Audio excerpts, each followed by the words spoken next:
Will, have you been watching Jeopardy at all? Or following all the Jeopardy news? I do know there's a dude who's on a crazy streak. Yeah, okay. This question comes from user Beat the Meat Machine. Thank you. Oh, yeah? Thank you, friend. Okay. Thank you. The question is, how do I beat this James guy in Jeopardy? And there's context. It says, "Hi, I'm 18 years and I'm pissed."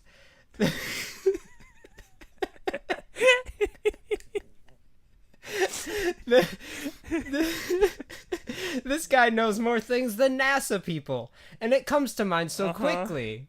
How does he have so much brain juice? Does he even pee, or would throw off his groove? If I asked him about Smite, would that stump him? I need help now.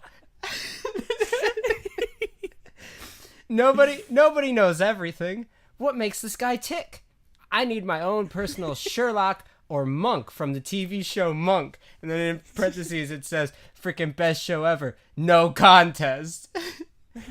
To help me beat the unbeatable, I need the power. Thank you a lot. So do you think the question asker is asking from the position of contestant or from the position of Alex Trebek? Oh, man. Because they simultaneously want to stump them and both to beat them to the question. Which one is more important here? I think overall we have to look at the very end of the question, them having said, I need the power. I need the power. So I think... But, so do they need the question asking power to stump them?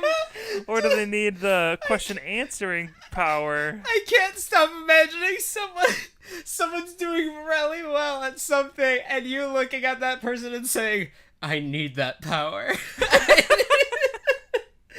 I like to imagine you see this guy. What is his name? Do you know? His name is James. His first name is James. I can't imagine be the person standing next to James, and he has $48 million, and you're sitting there with negative 200, and you're like, any last words as the loser? And you're like, I need the power, and that's it. And that was the beginning of your revenge story, to come back, train, do a bunch of trivia crack or something in order to get back in the game and beat back James. It's clearly a long way to get to go, considering you were $48 million and 200 away from winning. But exactly, and there are clearly a lot of different things that this guy wants to take into account. Like, obviously wants to find questions that'll stump this man, but also wants to find a monk from the TV show Monk. Yes. I guess that can figure out like the tricks that this person is doing, that this James guy is doing, so that he can like figure out his play style too, get inside his head.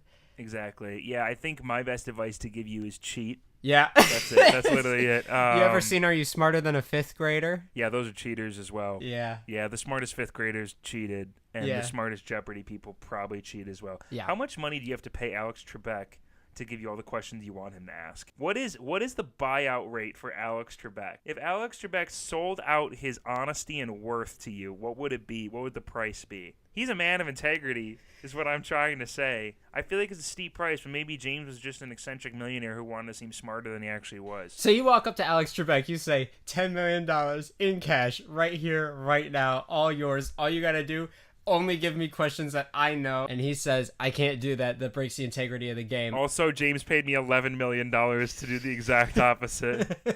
I think also what I kind of meant by cheating is just figuring out what the pre-generated questions were beforehand. Mm-hmm. I can't think of a better way than to just make James regret his life completely up until that point as a Jeopardy contestant. Yeah. Than to just cheat.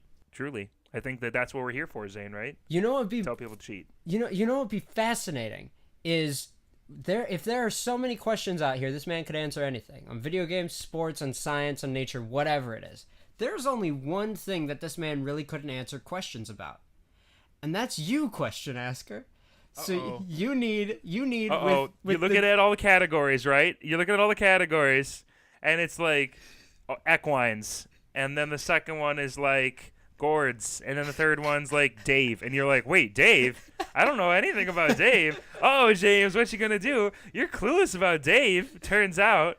And that's how you get him. You just need one category about Dave in order to throw out his game, because that's where both the daily doubles are located. Exactly. The whole point, I actually watched a video behind this James guy. The whole point to his strategy, he knows exactly when to press the buzzer so that he can get in. He starts at the bottom of the board so he gets the biggest amount of money first.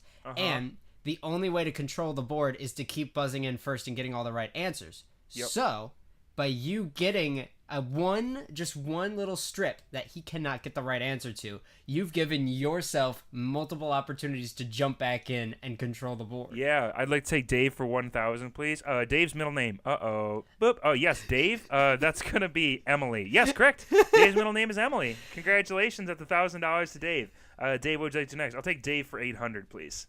Sounds good. Yeah, that'll be phenomenal to watch, man. Okay, I would also, I was thinking about it, like, when I was talking about cheating and just finding out all the pre-generated questions for Alex Trebek to ask, I was thinking, how cool of a movie, kind of like Slumdog Millionaire style, except he actually does cheat, of a person trying to beat the world champion in Jeopardy and having to hack into the system to find out all the questions. Would it be? I would watch the crap out of that movie. Just saying. I was about to earlier on. I was about to You're about to watch that movie? Thanks. I produced it and wrote it myself. Oh wow! with all the money you won from Jeopardy. Yeah, that's a Will original. Thanks. Use that negative 480 that you've earned from Jeopardy and use that. Spend it on getting yourself a world-renowned hacker who can hack into the system, get you all the answers. Also, something that'd be really cool, if you had a hacker, there are two other things you could do. You could have a hacker hack James's buzzer so he can't buzz in before you. And my word, it's amazing. You could also hack Alex Trebek. And when he asks the question, when James answers, even if it's right, you could make Alex Trebek say, "Oh, sorry, that's so wrong." And then Dave buzzes in. Dave, you get the points. Dave, what is the answer? And then Dave, you just say the same thing. And he says, "Oh, you know what? We've already moved on, but that is correct." So you get the points. You get it because you said it most James, screw recently. You suck. Yeah. Yeah. Break into Trebek's nano chips and get them in the corner of Dave is what I'm trying to say. When James finally loses, do you think he's just gonna melt in place? Is that what happened? Is that what happened to the last guy? The last guy who went on this hottest streak. He's so hot, but the only thing holding him together is all the money. And so as soon as he loses the money, he's just gonna melt. You're right, because that's what happens when you stop being hot. You melt. You know what happened? You know what happened the last time someone lost their streak on Jeopardy? What's that? Pompeii. Oh no, that was so long ago. Hey, streak's back up. Streak's back up. It's only taken us a couple thousand years. Anyways, yeah, sounds good.